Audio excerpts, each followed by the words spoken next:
everybody. Thanks for your patience. I'm Christy Merrick. I direct the Natural Start Alliance, and I'd like to welcome you to this forum on exploring cultural connections to nature.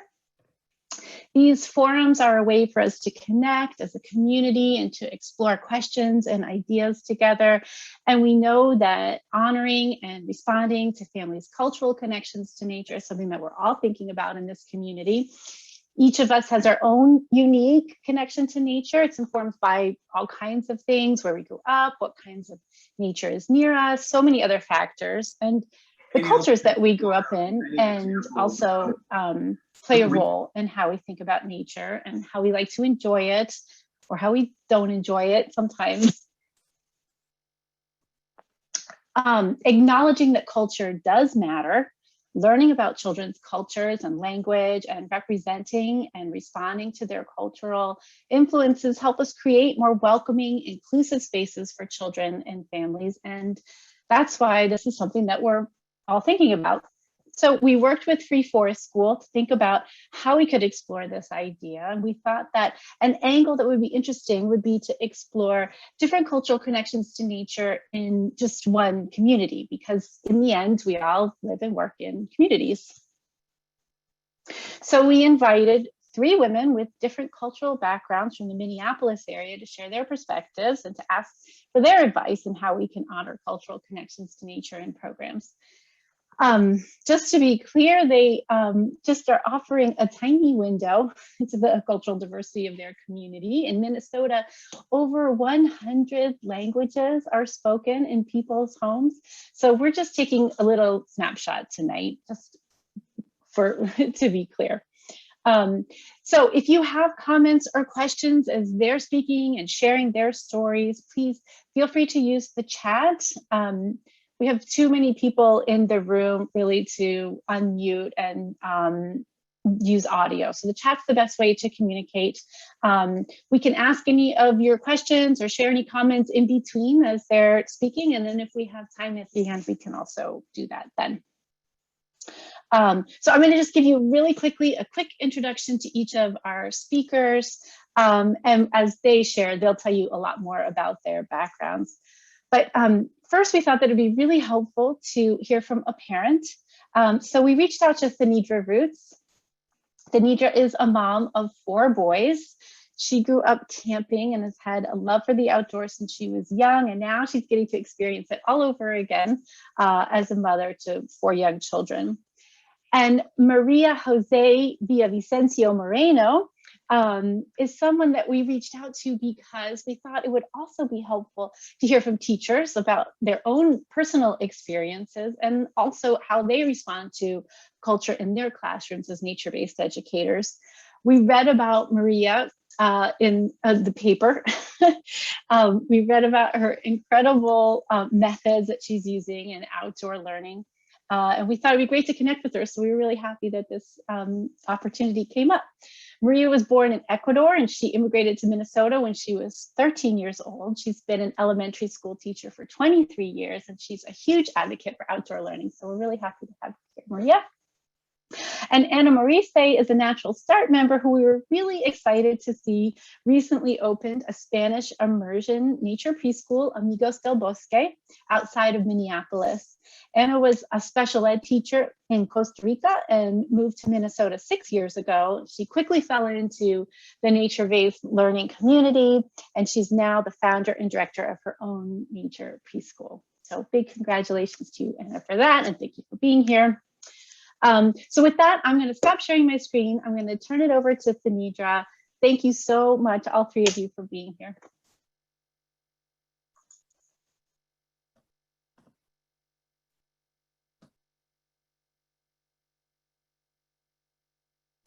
Hi, everyone. Let me just pull this up here. Thank you, Christy, for the warm welcome. Like she said, I am Thanidra Roots. I am a mother of 4 young boys, all under the age of 4. So yes, I am busy and tired, but happy to be here. I was joking and saying this is like a vacation for me to have this time to myself. So Can everyone hear me okay and see the screen okay? That Okay, looks good. looks good. Okay.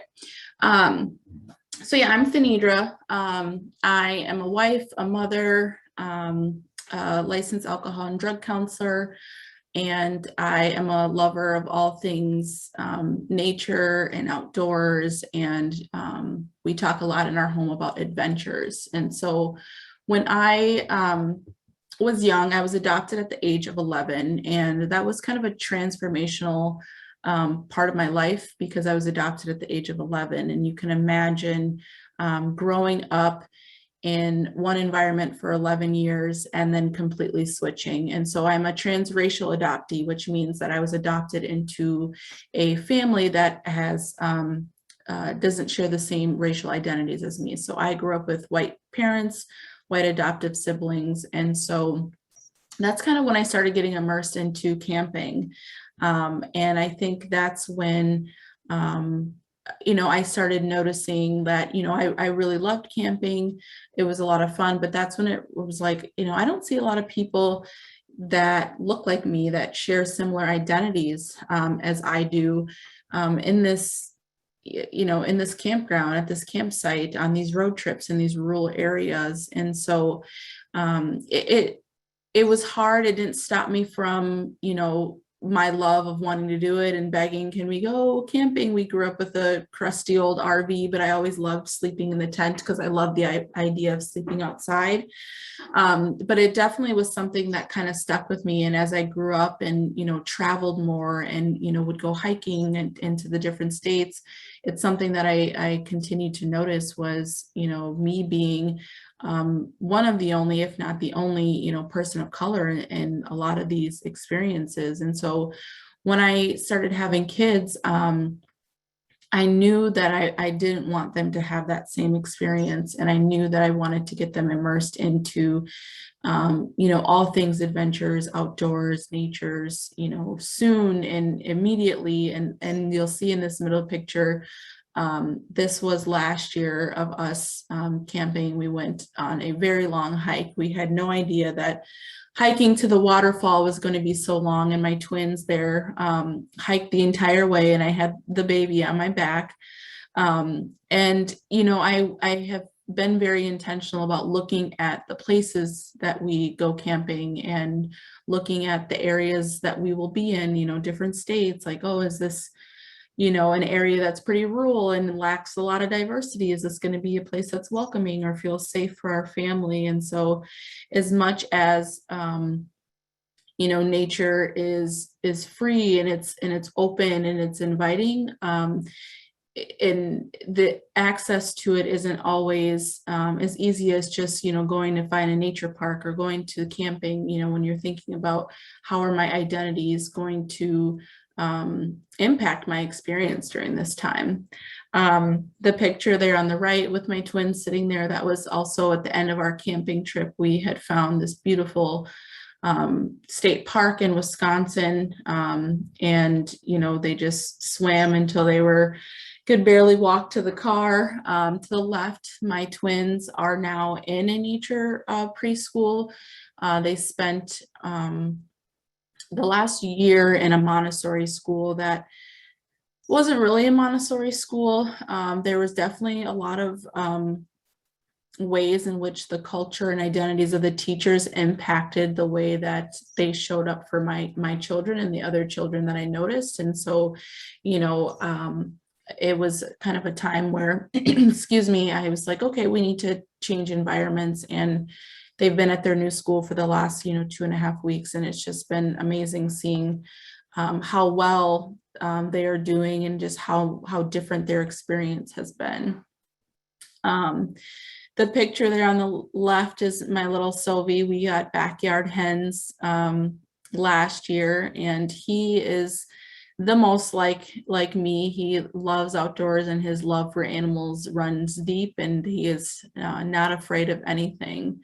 And then these two pictures again were us camping last summer. Again, like I said, I absolutely love camping. I actually had Coleman, reach out to us and want to sponsor us on a camping trip because they were doing an initiative about the lack of, diversity and access to nature and camping for families of color. And so it was really fun to get loaded up with some of their fun gear and, hit the campsite.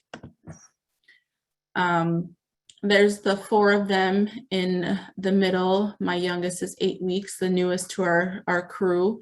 The picture there on the left is Caius and Sylvie at school. Again, like I said, it's just been such a great environment for them to just be outdoors. I think we can all agree when kids are just cranky or whatever, you put them outdoors and it's like it's Disneyland for them.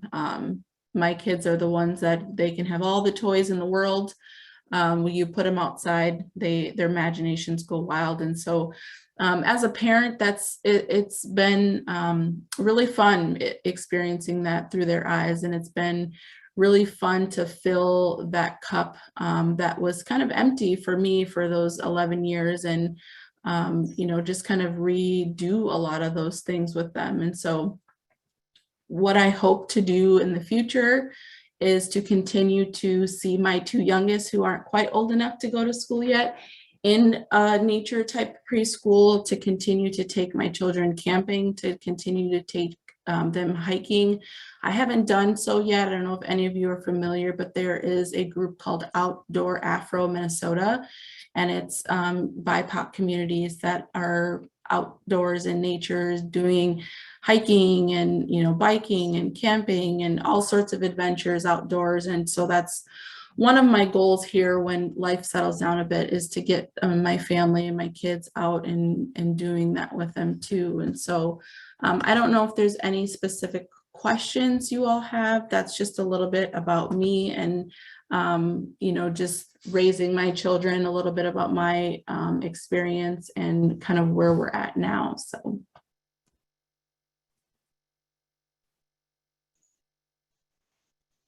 Thank you, Thanidra. That was fantastic. If anybody has any specific questions, feel free to put them in the chat. We can relay them.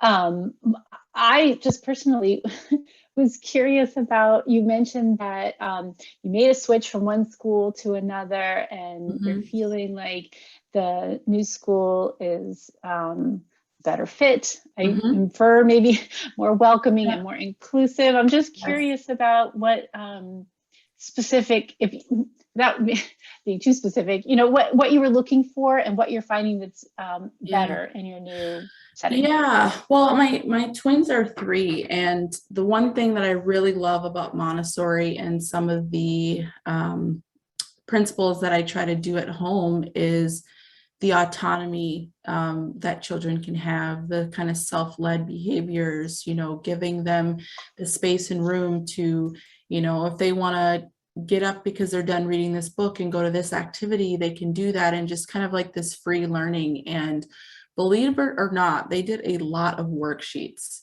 They came home with so many worksheets. And number 1, for being 3, that's just absurd. But number 2, for it being a Montessori school, that's kind of complete opposite of that. And some of the ways in which the teachers would correct behaviors from other students that I would overhear, when it was brought to my attention, there was gaslighting of maybe it's a cultural thing that was said by the directors. And it just wasn't a place that I, as a parent, felt welcome. And one of the reasons why I chose this, because looking at the classrooms were very diverse. I was like, this is really great. Unfortunately, the educators weren't. And my kids were coming home repeating some of the ways that discipline was happening to other teachers and telling me stories. It just made me feel very uncomfortable. And my one twin has a lot of energy. And I know a lot of people say that about their kids, but like, he is very extra with his energy. And sitting in a circle, a rug packed full of children in a small area reading books, and it wasn't working for him. And I just was like, we've got to find something different. I've always wanted to try to steer clear of traditional daycare because there's, similar kind of things.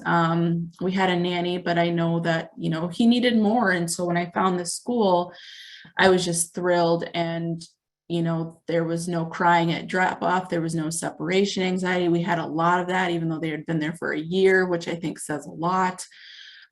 They come home and, we found a honeycomb. We ate honey from a honeycomb. They're climbing trees. They're doing what kids should be doing. And that's just exploring their surroundings without a lot of limits. And not a lot of structure and curriculum. And, I don't care if my kids can count to 20, they're kind, they're learning about things that I don't think you can teach in a lot of traditional classrooms. And so that's what was really important for me. That's fantastic. There was a specific question in here that I'll just put to you before we move on. Katie asks, what specific things do you look for when you're researching whether a campground or outdoor space is going to be welcoming for your family? You mentioned that's part of your kind of work. Yeah, so it's impossible to know. However, one thing that we do is just look at the area. We don't camp in super rural areas. There's got to be some kind of big city nearby, because usually, fingers crossed, usually if there's a bigger city, that means that there's some diversity that comes with it. But when people talk about like, yeah, we're going backpacking in the middle of nowhere and there's not a town I'm like, yeah, that would sound lovely to me, being off the grid like that. And that's just not an environment that I would feel comfortable in. That I would feel safe in. My brother was also adopted with me, and I remember a time we were camping and we were just like exploring, and we kind of got separated, and I was like, hiking alone, and he was hiking alone. And I just remember all the, horrible horror movies that I had seen in my mind of what would happen and how people would perceive them if they passed us on a path, those sorts of things. And so just kind of geographic areas. You'd be surprised how it's hard to explain, but you get feelings when you're reading the wording of how people explain their campsites or how they explain their areas. That's a hard thing to describe, but there's wording and that seems more inclusive than not. If it's someplace close, we'll drive and check it out before we go, we'll kind of scope it out, and or we'll go to places that our friends have gone to, that they have felt safe, and they're like, oh yeah, your family would be totally okay here, we felt okay here. So those are just kind of some of the ways. Thank you. That's heartbreaking, but thank you for your honesty about that. And it reminded me that one of our speakers in our keynote at the conference this past summer, Mahala Haley, has written about her experiences. She's a Black woman, and she did a through hike of the Appalachian Trail, and she talks about feeling really uncomfortable and unsure about coming off the trail in some of these rural areas. And so it's really interesting to hear about, and thank you for sharing that so openly. Yeah, absolutely. Okay, so we don't have a lot of time, so we'll move on to Maria. You ready? Hi, I'm here and I'm starting my timer because I could talk about this forever. But anyway, Maria Jose Villavicencio Moreno. I'm originally from Ecuador. And growing up, I lived outside. My family was outside all the time. I grew up so Ecuador is pretty small, but it has a lot of diversity, a lot of diversity. You can go from my hometown. If I go 4 hours north, I'm in snow-capped mountains in the Andes. If I go 4 hours to the west, I'm in the beach. If I'm 4 hours to the east, I'm in the rainforest. So we grew up, my dad is a doctor. He's a cardiologist, and mom was a very smart woman. This is prior to cell phones and pagers, but our car was always packed and ready to go. Friday, we would pick up dad from the hospital and we would head out for the weekend. And we were either camping, visiting family, visiting friends, somewhere in Ecuador. So we were in the beach sometimes, we were in the rainforest sometimes, up in the mountains camping. So that was my growing up. And because of education purposes, at some point, my mom's side of the family lived in Minnesota. So we visited Minnesota as a family, and my parents decided for my siblings and my education, an older brother, younger sister, they chose to move and immigrate to Minnesota. So we came to Minnesota, and I moved to Eden Prairie, Minnesota in 1990. I was 13, and all those outdoor learning experiences that we always had, that was our weekend, that was our life, kind of stalled and stopped for multiple reasons. One, Dad couldn't work as a cardiologist here in Minnesota. He had to go back to work and try to renew his license, now in English, so it became a challenge. So now he was also studying. He was a college student, and so paying for that, and my mom, a teacher, and working at the international school in Minnesota. So we were a family of 5 in one single income, living off our savings and whatnot. So things were limited, and like when we moved up here, we didn't bring all the gear and all the stuff that we had. So it just, like, things outside of our home just became more expensive. And with our seasons, first of all, we didn't know. My first winter was that blizzard of Halloween. That was my very first experience in snow. And it was that was just shocking to me, to the rest of my family. My parents struggled driving in the snow. So that became a fear that years later I realized that I inherited the fear, even though, like, I learned how to drive in the snow. But my mom was so scared of driving in the snow that she would leave the house at 5 a.m. to get to school when there was no traffic. And then she would leave school 8 p.m. so that she would have no traffic going home. And here I am at school still. And I'm like, wait a second, I know how to drive, and it's not snowing outside. But there's a lot of things that I inherited from fears, from just weather related things that just affected my family as a whole. Anyway, growing up, again, and sometimes we would do things outside, but we always seemed to face kind of like, there was always an unwelcome that we felt whenever we did things outside. We'd go to camping, and then somebody would call the police because, somebody was very suspicious in that tent, and things like that, where, like, I saw the police pulling my dad over for no reason. As a matter of fact, my mom and my dad were walking to the grocery store one time, and one of my neighbors called the police because there's a Mexican dragging a white woman down the street. Things like that, where it was just the outdoors, even in public, even in the city, St. Louis Park, Hastings, Minnesota, Eden Prairie, Minnesota, were not welcoming to just be outside in public, in a park or in a camping or doing things like that. So our family kind of stopped doing things like that. Eventually, my parents moved back to Ecuador, and we kind of gravitated when my siblings and I in college, and then as adults, we kind of stopped doing things nature-based in Minnesota. But every summer, thankfully I'm a teacher, so I had my summer off, I would fly off the day after school was over because we were spending our summers in nature. So things just completely changed, and Ecuador became the nature for me. And I have, let's see. Yep. So I'm going to start sharing my screen just to kind of give you, I had it. Oh, sorry. Yep, it's not going to let me.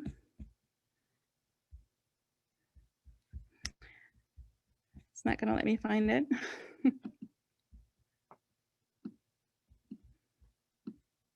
Tracy, can you find it for me? Want me to share it for you? That would be fantastic. Sure, give me one I had second. it available, but it's not letting me share it. Just to kind of give you a picture of like who my family is and where So this was a picture of just this summer. And again, our whole family, we hadn't been able to go out down to Ecuador because of COVID and whatnot, but this is mom and dad, you can see towards the end. And then they have 4 grandchildren. My brother and my sister both each have 2 children. My husband is in there, and my sister-in-law's parents also joined us. So we were in the rainforest and just decided to do some fun pictures for mom's 70th birthday. But this is like, and if you go on to the next slide, this was my pride and joy to just watch my parents do what I grew up with. There you go. So we visited some waterfalls, visited some parks, and just watching my parents do with my nieces and nephews, what I grew up doing with them. And in the next one, again, fishing and just being so involved with nature, teaching the kids how to love and appreciate our surroundings and nature. So that's the next slide with fishing.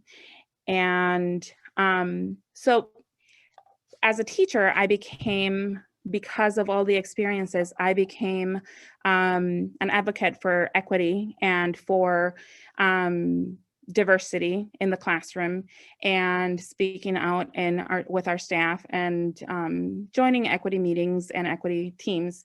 But there was a teacher, a friend of mine, who was doing outdoor learning, Jen Heyer, and I think like she in Minnesota, she was named, I believe, the teacher of the year in nature-based curriculum. So she talked to me and she's like, Maria, just take the kids out for a little bit. And again, it was the fear of just letting go of the walls. And I was like, I don't know, Jen, I don't know. But she talked me into trying it. And the first thing that she gave me a lot of different links and different people to reach out to. And the first one was Safari Club International. And I joined the ALS program, which actually they paid for me to go to Wyoming and get my training as an American wilderness educator. And they provided me with tools, just like the ones that you see. We have skulls, we have all kinds of different furs that the kids can actually look and see what the animals look like. The next one, just creating connections for my classroom, for our building. We also partnered up with Jeffers Foundation. Jeffers Foundation came out and they gave my staff, 21 people in our staff in our building, training of what to do and what kinds of things you can do with kids outside. They took us out we actually found out after I had decided to do this, I found out that we have an outdoor learning center that was used 15 years ago, but it hadn't been touched. So we actually ended up revamping it with a couple other teachers, and Jeffers Foundation gave us journals, and they gave us tools that we could use for our outdoor learning. And the next one, we partnered up with the Watershed District here in Eden Prairie. The Watershed District has provided us with grants, and they provide every year. They any teacher can apply for those, and they provide us with a grant to purchase things because we have a lake and because we have a creek, and it's connected to water. They had actually, like, for the first 3 years that we did pre-COVID, they came out and they would send out teachers, experts, to teach my kids about water, bugs in the water, or they took us one winter and they taught us how to measure the ice in the lake and how to tell if it was safe to walk on the lake, things like that. They also provided us with the grants where we can buy extra clothes for students who may not have them. And so we are ready and prepared, and we have all kinds of winter gear, all kinds of umbrellas, water shoes, anything that we might need. We're ready to take the kids outside. Once the kids realize it, though, and how fun they are, they go home and they tend to bring their own. But if they don't have it, or if somebody's missing, somebody lost it, we have it. We are prepared to take them out. We also partnered up with the Boy Scout troops here in Eden Prairie. They built us, the next picture, they built us a dock out in our lake. So that's another learning space that we have to enjoy here in our school. And Yep. So then they built us those, and they're looking at a next project to possibly put reading hammocks outside in one of our learning spaces. Now, just to kind of give you a couple ideas, because I know I already ran out of time, but the next pictures, they just kind of show you, and we can go through just kind of things that we do, and we do everything. In the fall, we go out every season. I tend to say every Wednesday we go out no matter what kind of weather, but there are so many other teachers that are interested in going out, and they've realized of all the spaces that we have and we've created that it's spreading out, which is super cool. And I'm just super excited that they are seeing how impactful nature can be. And these are first graders that you're looking at. So I do teach after school explorers too for older students, but the pictures that you're seeing right now are all first graders, 6-year-olds. So the next picture, we do things like we go out in the trails in the back in the woods, and then we do like scavenger hunts, and we do pumpkin hunts. Like we do, trying to keep up with the picture. So then the next one, we did a scavenger hunt for pumpkins. We've also done scavenger hunts for just animals, stuffed animals. We'll park them all over the woods, and then the kids will do scavenger hunts with those. In the winter, you can just continue with all the pictures. There you go, scavenger hunts. In winter, we go outside. We build, how high can we go with our building blocks, or, you know, we test the snow. Is the snow going to be good enough to stick together? Can we make a snowman with this, or is it flurry? And we have different spots. We have found different spots around our building where we can see the fluffy snow flying and creating the tornadoes, and we talk about that. The next one, we do snow volcanoes outside. So we do chemistry along with just nature science. That's the next one that you can see. And again, 6-year-olds, very capable in all the learning that happens. One of our favorite things to do is the next one, when it rains, we go outside and we explore puddles. We explore Wormy Wednesdays are our favorite, because that's when the big crawlers come out. And it is amazing to see students who have never held a worm, and just how they just want to take them all home at the end of that lesson. We built a bird sanctuary last year because of COVID. Only kindergarten and first grade were in person last year. So another teacher, a third grade teacher, he was doing hybrid. So when he didn't have students, he would come in and he taught my kids how to use tools. That's the next slide. And we built a bird sanctuary. The kids did all the research. What kinds of food do we need to put out there? What are we going to attract? And that's one of the highlights. You can see on the next one, and I'm almost done, promise. In the next slide, those are the 6 spots that we have for teaching in our school right now. We call them the island. We have a garden going. We have the bird sanctuary. There's a hill that looks out to the lake, which we go out to just do observations, and we can see the seasons, write down what we notice. We have the flagpole. We listen to that flag. The wind is blowing. We mark the shadow of the flag. All kinds of, they're measuring, they're predicting. Then they come in and they make connections to their books, to the writing, to everything that they do within, we go out 15, 20 minutes a day. And then we have our outdoor classroom that is also very busy. And the last slide is just kind of what kinds of things I do, again, with 6-year-olds that we just a simple notebook, again, in the Jeffers Foundation notebooks that we have, and we just focus on your senses. What do you see? What do you smell? What do you hear? What do you touch? We only do taste a couple of times a year. We actually bring, like we just did on Friday, we brought apples. So they got a chance to try a red apple and a yellow apple and a green apple, and they got to like rate their favorites and like which one did they like, or just tell me, what just thoughts of what they thought or they wondered about those. And that's in a nutshell. Sorry, I went over. I would know I went over. Not to worry, that was fantastic. Thank you so much, Maria. That's really wonderful. I thought it was, I loved Wormy Wednesdays. I can imagine lots of people do. And I just loved how you showed that you're really sort of leading your school outside, that I think we've heard that from a lot of other educators too. When one educator starts it gives other teachers an opportunity to see how it works, to kind of observe before they jump in, and then they can ease in, and it does tend to spread through a school that way. So good for you for taking those first steps. And just really quickly, I thought it was interesting that you talked specifically about some of your early training experiences. And I was kind of reflecting to myself a little bit that sometimes a workshop or like the opportunity that you had to travel and go can be really transformational on getting somebody started. Mm-hmm. Absolutely. When Jen kept telling me to take the kids outside, I was like, dude, I don't know. Like I've taken them on field trips, and then at the end of the day, I'm exhausted, you know? So it's like, and again, they're 6 years old. I have 20 of them. What if one falls in the lake? What if? So I had a lot of what ifs, but now it's just, they raise up to the challenge. Kids are kids, and a lot of the times we're so quick to go, don't do that, and we're way overprotective. And what I've noticed too is that, like, by doing that, we are not letting them be independent. We're, you know, so it is, right now we go outside and the kids are, I'm like, you know, that you climb up there, and if you fall, like, well, you're gonna find out, you're gonna have to get up and brush it off, and off you go, you know.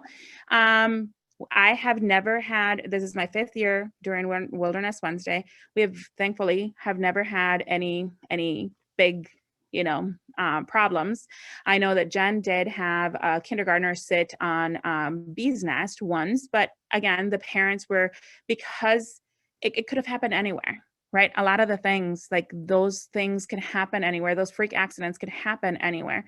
And I don't know everything either. So when we go out there, the kids in nature are teaching me. And when we come in here and we're talking about inquiry based, then the kids will start asking, why is that flagpole not on that wall?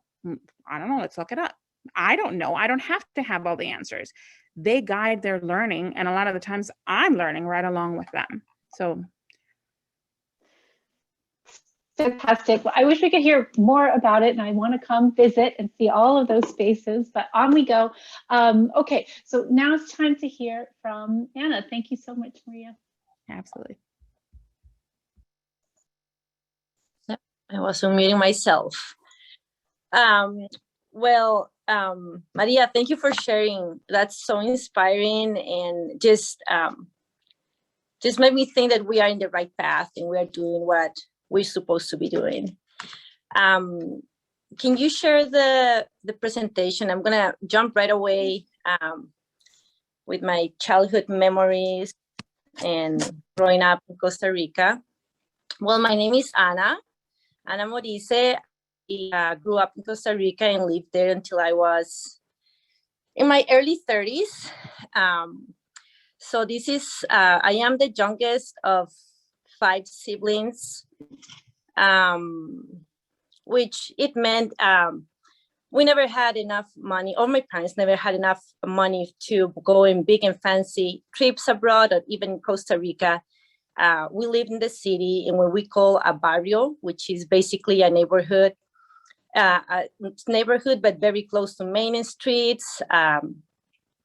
All the houses very close together, in a few small parks. So we didn't have, now that I live here, I realized that we didn't have huge green spaces or woods to access, but we basically played in the street for the whole day. We will bike there, we will skate, play hide and seek, manos de mono, which consisted in rubbing our hands. It's so rainy there. So we will rub our hands in the sidewalk moss until they were like completely full of moss and dirt, and we will chase each other. So I think those, when I go back to those memories, I think we were just having a blast outside with a very few resources. And still, I think outside has always been when I have found peace, when I have felt very, very comfortable, free to run, to climb trees, to talk to trees, because I think talking is my way to processing things. So I think my family has always had a strong connection with nature. Christy, can you go to the second one?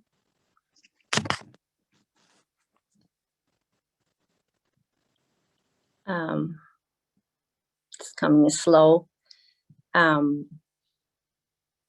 So I'm just gonna keep going because it's coming slow. So on some weekends, my parents will feed 5 kids, 2 adults, and sometimes mi abuela in a 5-people sedan, no car seats. That's how it was there at that time.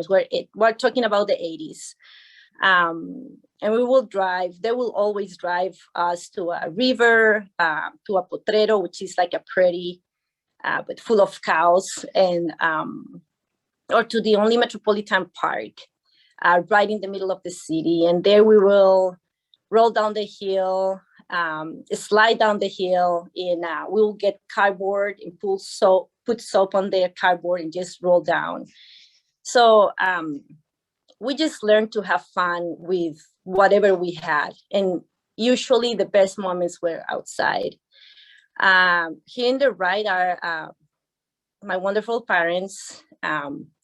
They're in their 70s now, and they still are hiking every weekend and just getting outside.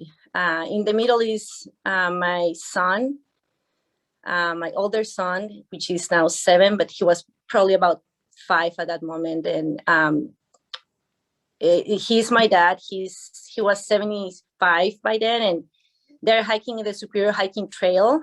And my dad is in his flip-flops, always like very, very simple people, but just adapting and going out there and being flexible and being happy, I think, whatever you are.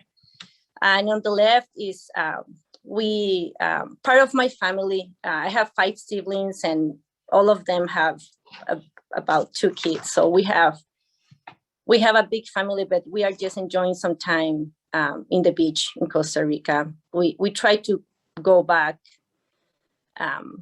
every winter when we can, but well, now with COVID, it's been a challenge. Can you go to the next one? So when the time came, I became a special ed teacher. And it was just very natural for me to try to bring my students outside. This is back in Costa Rica. I taught in Costa Rica for about 15 years before I moved abroad and study abroad for a while, and then moved here to Minnesota. So it was always very natural to bring my students outside. And this is a beautiful story of finding a sense of belonging and purpose through connection with nature. And as you could see with Maria and Tinidra, I think it's just finding that right where you are. You don't have to go very far. You don't have to go to fancy places. I think it's finding those connections right where you are. So in my role as a special ed teacher, I usually work with students with emotional and behavioral challenges. And they were coming from a very challenging environment, difficult places to grow up. So as a teachers, we were asking these students to come to the classroom, sit down, be quiet, get all these facts in, and behave. And behave. That was the word, just behave. And when the recess came, I have to quote, they were not behaving. There was a lot of bullying and a lot of behavioral issues during the recess. So we thought about what we could do, and we came with the idea, well, why don't we make a garden? And we talked to the principal, and the principal said, well, yes, but the only time that they have to go and work in the garden will be recess. And we thought like, well, this is going to be a total failure. Like, who is going to come during the recess where they're supposed to be playing and come and spend time with us? So we brought the idea to them, and there we go. Like the next day, we had all these students coming during the recess, working in the garden with us. I think you can go to the next one, Christy. To the next one, yeah.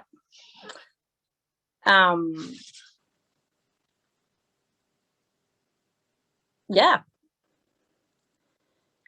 So suddenly these kids were making all this trouble, quote trouble, is starting to voluntarily come to the garden and take a shovel and be willing to work, dig, work as a team, make connections, have fun, laugh.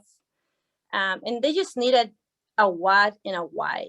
They just needed a sense of purpose, belonging, being part of a group, something that was meaningful for them. And that was the garden. Can you go to the next one? Thank you, Christy. I'm sorry, I wasn't able to share, and now I'm like, yeah. So we made it, and we ate from this garden for about a year. And then I moved schools, but I know the project just kept going. And my experience as a teacher bringing students outside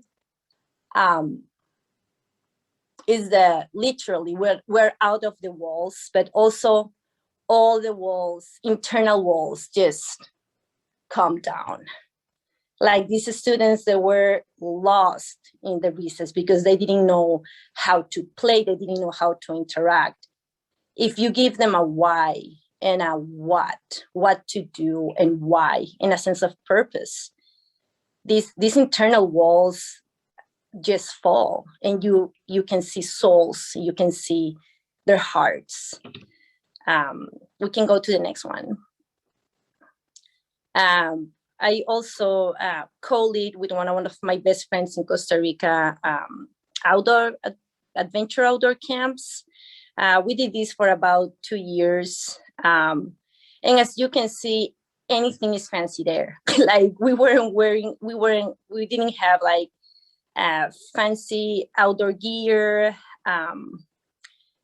We were just doing what we loved. And we were just doing what we loved. I don't think we were thinking about fancy gear. I can remember one year we couldn't find a place to rent. So my mom grew up in a coffee farm. So we asked my uncle if we could just stay in his coffee farm. And we literally went to Walmart and bought like the cheapest, tents that we could find. And we had a blast. And I started to hear about like fancy outdoor gear just until I moved to Minnesota about 7 years ago. But it was always very simple. And I think that have stuck with me since my childhood, like just finding the beauty in the simple things, and not be afraid of bringing the students outside, not being afraid of being outside. I can remember when I was being licensed for my preschool, with much reason, she asked me, my licensor asked me, why you want to be outside with them? Because I explained to her that we were going to be in the woods for at least 2 days a week. And she's like, why? And I was like, why not? They need it. We need to listen to the birds. Like these 3, 4, 5-year-olds need to be listening to the birds and looking at the sky and admiring the clouds and feeling the wind. And they need it. We need to climb those trees. We need to touch those mushrooms. And she asked me like, well, what if an accident happened? And I'm like, I will do exactly the same that I will do if I'm inside. I will do whatever I can. And if it's an emergency, I will do what I need to do. But I think we're just so full of fear. We're very scared. And I know accidents happened, but so far we haven't had, as Maria said, we haven't had any accidents. I'm sure children have a sense of safety. We all have a sense of safety, and it's something that we develop being outside, not being in front of a screen or being very safe, quote, safe inside. It's, I think, something that we develop, that is in our blood, that is in our ancestors knew this, like how to be safe outside. We just have forgot how to do it. Oops, I just went out of, can you keep going to the next one?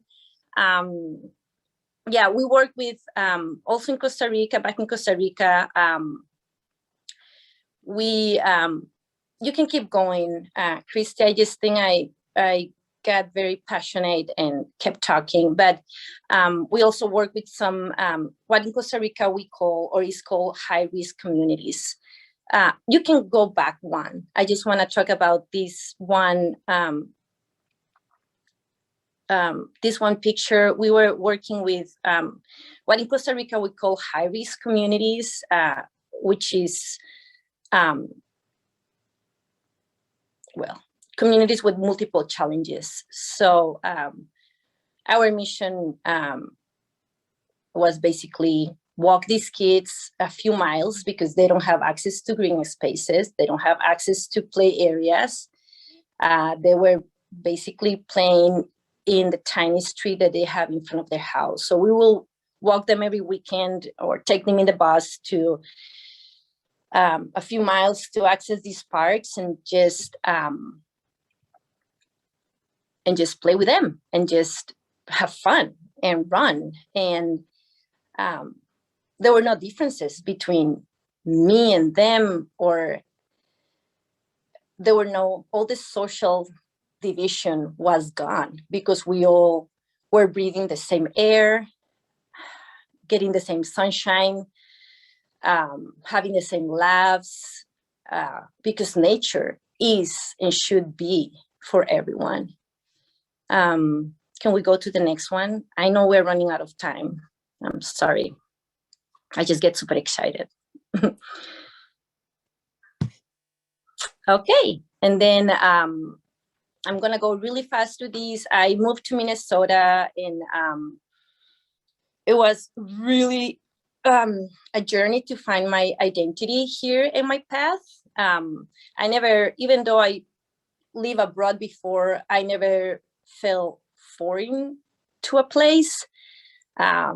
But when I got here, I really couldn't see myself reflected on anyone. It was really hard. Suddenly I went to the market and I looked for my food, and everything is in the aisle that says Hispanic and Asian food. And I tried to find someone that can cut my hair, but nobody. I can find anybody.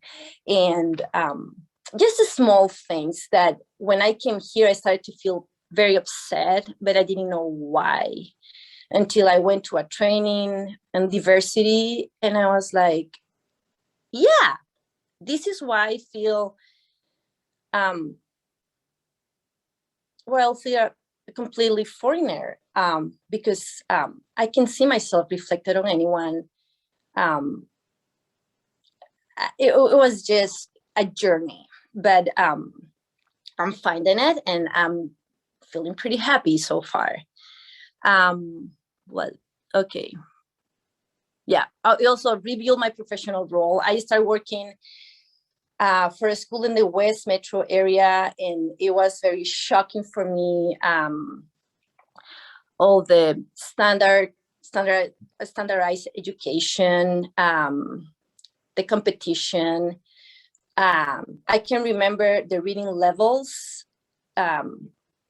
Students are tested, and they are in a certain reading levels, but I can remember they knew the reading level. So they were comparing to each other. And I just felt like this is a lot of pressure. This is too much for students, for little kids, for children to compare to each other.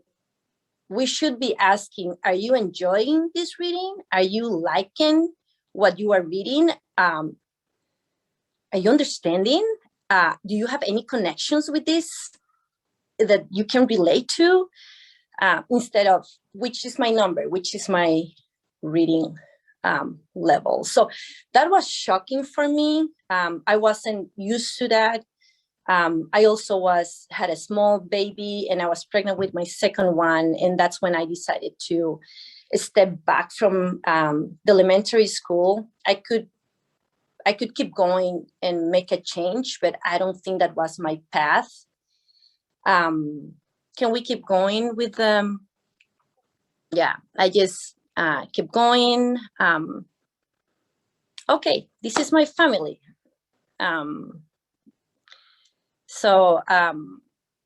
Yeah, I have a son and a daughter, Sam and Eva. Sam is 7, and Eva is 4, and that's my husband, Keith. He's a Minnesotan, and we just enjoy the simple things, just throwing rocks.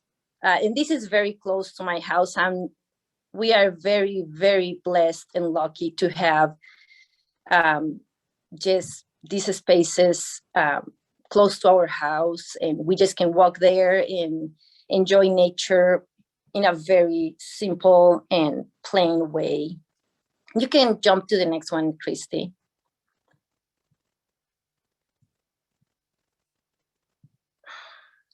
We have 1 minute. 0 minutes. Oh, sorry. Just quickly, if you could just quickly wrap up, that would be so good. Yeah. What do you want me to finish, or you want me to jump with questions if people have questions, or I don't know if we still have time for that.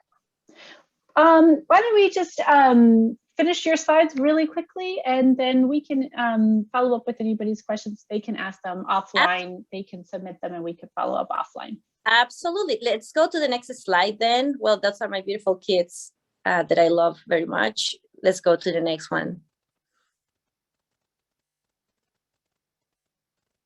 Well, then I got to know a beautiful community of nature preschool. Well, those are my kids in Free Forest School in the Spanish group in Woodlake. And I also got to know wonderful people through Minico gatherings and through, can you go to the next slide? And through Minneapolis Nature Preschool. I worked for them last year and was like going to college again. It was so much learning, and the community is amazing. And they just raised me up and to the next step, which was opening my own nature preschool. And that's where we are right now. We launched our camps last June and started this year. You can go to the next slides. I'm just gonna finish here pretty soon. Yeah, those are some pictures of the camps, and we just started our preschool this year. Yeah, everything is learning through experience, nature-based, play-based. Yeah, you can touch the mushrooms. That's my daughter in the right, just playing with the simplest thing. We found that foam, and she makes some shoes with those. I wish I would like to talk about how to make, oh, sorry, our spaces more inclusive, but I think that can come with the questions if people want to stay or. Thank you. Thank you so much. Your story is so beautiful. I love the pictures of Costa Rica and your stories there. struck by how there were so many parallels. We have really different cultures, but there were some things that were really so similar, which was really interesting. I'm sorry we've run over by a couple of minutes, but I think it was worth it to see all these beautiful photos and hear these fantastic stories. So a big thank you to Anna and to Maria and to Thanidra. I have some resources that I could share, but I think what we'll do is we've recorded the forum and we'll share that out, and we can share out resources afterwards. And if anyone has questions for Anna or any of the other speakers that we didn't get to, you can email them to us at Natural Start at info@naturalstart.org, and we can pass those along and keep this conversation going. And of course, this is something that we, as we were talking about earlier, all care about. This is a conversation we have continuously, but thank you to the three of you for helping us really shine a light on it tonight. And we look forward to just, like I said, keeping this conversation going. But it was wonderful to meet you. Thank you so much for sharing.